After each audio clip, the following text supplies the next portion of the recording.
Welcome back guys to another Boom Witch video. Now season 63 is of course right around the corner. Let's take a look at some of the sneak peeks in terms of tech tree. Now I don't have direct access to them, so I just have screenshots of the tech tree over here. And so far what we can see is right off the start we of course have splash damage defenses, the flamethrower, the machine gun. We've got rifles right there as well. We've got shock mines as well, which we might want to hold off on because of what's happening in the tech tree a little bit later on in the next engine room, which we can see is some more mines, some single shot cannons. We've got Zukas, we've got the cryo bombs. Now that's the thing that might actually change the game quite a bit there. For the first couple of days, of course, because the cryo bombs can of course slow down the defenses and also take out the mines. So we've got access to the shock mines and the regular mines at the start, pretty much on day one, but it might not even be worth upgrading them if people can already, throw out the cryo bomb and clear them anyway. So what I'm going to do is hold off on maxing them out. I might upgrade them, particularly the shock mines, but I might hold off on maxing out the regular mines just at the start there and see what happens, because on day one we'll probably be able to get up to the cryo bombs anyway. So what we want to do is definitely go into the next engine. We want to go down and get the flares. Of course we'll have to get the GB node right there.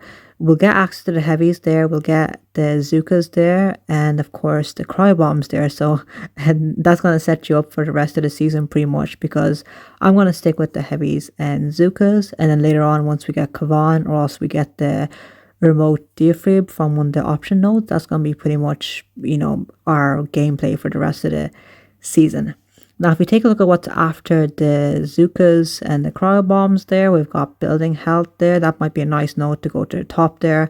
We've got single shot cannons there, which we probably will need against those darn heavies there at the start of the season.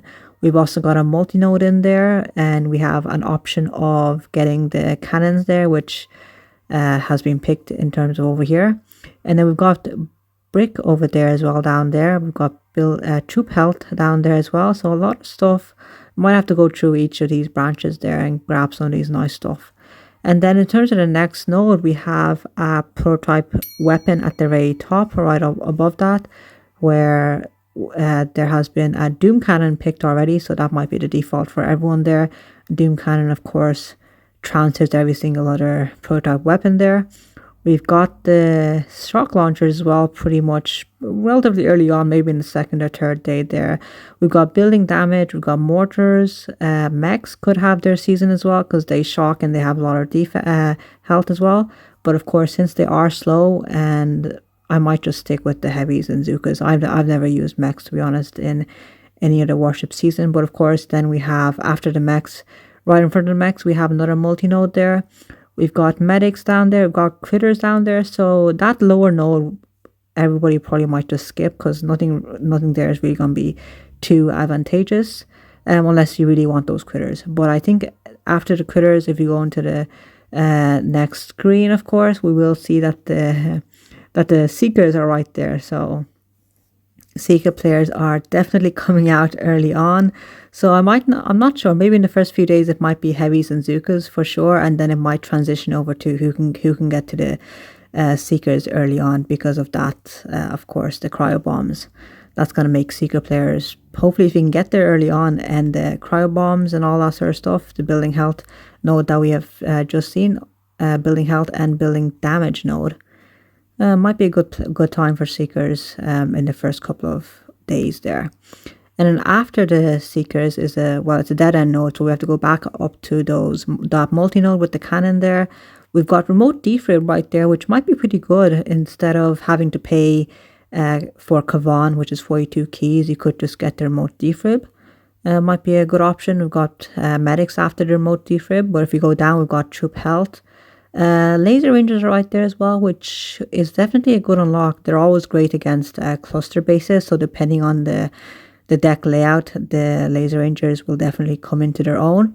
And you can see they've got a little like the boost node right there, so somewhere in the tech tree there is a boost node for them. So we've got Kavan down there, 42 keys, pretty expensive, but every single season, Kavan is always the one of the best troops, especially if you don't have instant training. Kavan is going to be the default choice for me anyway. And after that, there's no point in looking at the tech tree after that because we're never going to get that far in these first couple of days. But that's just probably week 1 tech tree, guys. So like I'm saying, rush into the next engine room, get the flares, heavies, Zukas. Maybe hold off on maxing the mines. Obviously, we will have tons of upgrade tokens there, so might want to use that to something else, but definitely the cryo bombs and that sweet spot in the next engine room unlock. But other than that, it looks like a pretty nice tech tree for sure. Definitely unique. We'll see how it goes and how things develop from day to day. Obviously, things can change. People coming up with new attack strategies, new ways to use the abilities that are available in the tech tree. But yeah, let me know what your first unlocks are gonna be. My goal always, every single season, is always to get into 4 engine rooms as quickly as possible, because as a non-instant training player, 4 engine rooms is where we can obviously do 2 attacks to collect our chest. So that's a sweet spot for me anyway. And obviously, because we have the heavies and Zukas early on, I don't think anybody's going to have any issues with fizzling. So it might be a good idea to do a lot of spread out base designs, to be honest. At least until we get some more troop health, troop damage, building health, building defense nodes, stuff like that. But we'll see how the deck layout looks like on day 1, and we'll go from there. So guys, don't forget to leave a like and subscribe, and stick with me here for day 1 Warships. Going to be pretty exciting. The first couple of days always is. So guys, that's it from me. I'll see you guys next time.